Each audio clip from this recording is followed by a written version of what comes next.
పట్టభద్రుల కూటమి party MLC అభ్యర్థి ఆలపాటి రాజేంద్ర ప్రసాద్ గుడివాడ ఎమ్మెల్యే పెన్నిగండ్ల రాముతో సమావేశమయ్యారు. కురుక్షేత్రాన్ని తలపించేలా జరిగిన ఎన్నికల్లో కూటమి నేతలకు ప్రజలు అపూర్వమైన విజయాన్ని అందించారని అన్నారు. ప్రజల నమ్మకాన్ని బొమ్ము చేయకుండా కూటమి ప్రభుత్వం కష్టపడుతోందన్నారు. పట్టభద్రులంతా బాధ్యతతో ఆలోచించి తనకు మద్దతు తెలపాల్సిందిగా రాజేంద్ర ప్రసాద్ కోరారు. సోదర సమానుడైన ఆలపాటి రాజాను విద్యార్థి దశ నుంచే చూస్తున్నారని ఎమ్మెల్యే పెన్నిగండ్ల రాము అన్నారు. అందరి వాడిగా ప్రజలు మంచి గుర్తింపు ఉన్న రాజాతో కలిసి పనిచేయడం సంతోషంగా ఉందని ఎమ్మెల్యే రాము అభినందించారు. అందరికీ నమస్కారం. సభకి వేదిక మీద ఉన్న పెద్దలందరికీ ప్రత్యేక వందనాలు. అలాగే ఈరోజు ఈ సమావేశానికి ఇచ్చేసిన పట్టభద్రులకు కూడా ప్రత్యేక థ్యాంక్స్ చెప్తాను. ఇది నిజంగా వక్తలు చాలా మంది చెప్పారు. దీనిలో చాలా ముఖ్యమైన విషయాలు ఉన్నాయి. అవన్నీ మనం ఒకసారి క్రోడీకరించి కూడా సరిపోతున్నాం. ఏం చేయాలని తెలుస్తుంది.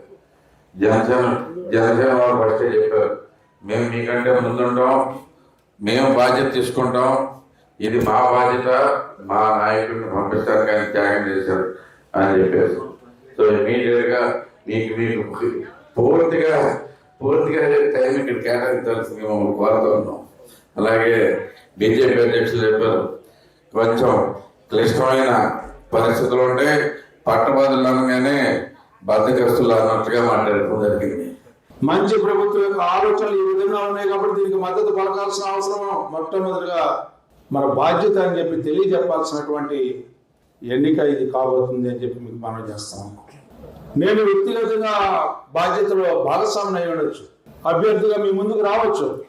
దానికంటే ముందు ఈ యొక్క మంచి ప్రభుత్వానికి మనందరం కూడా మద్దతు పలకాల్సినటువంటి సమయం, సందేశాన్ని ఇవ్వాల్సినటువంటి సంకేతం, మనం ఒక మార్గాన్ని వేయాల్సినటువంటి అవసరం. ఆ రోజు ఇట్లాగే మా తమ్ముడు రాము గారిని అందరూ మీసాలు పెంచేవాళ్ళు. మెల్లగా మీసాలు పోయి ఫ్రెంచ్ కటింగ్ వచ్చింది.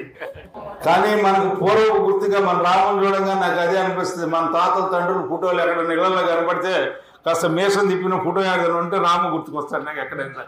నిజంగా ఈ రోజున ఒక మంచి వ్యక్తి ఇక్కడ శాసనసభ్యుడు అవడం సమన్వయం, లౌకికం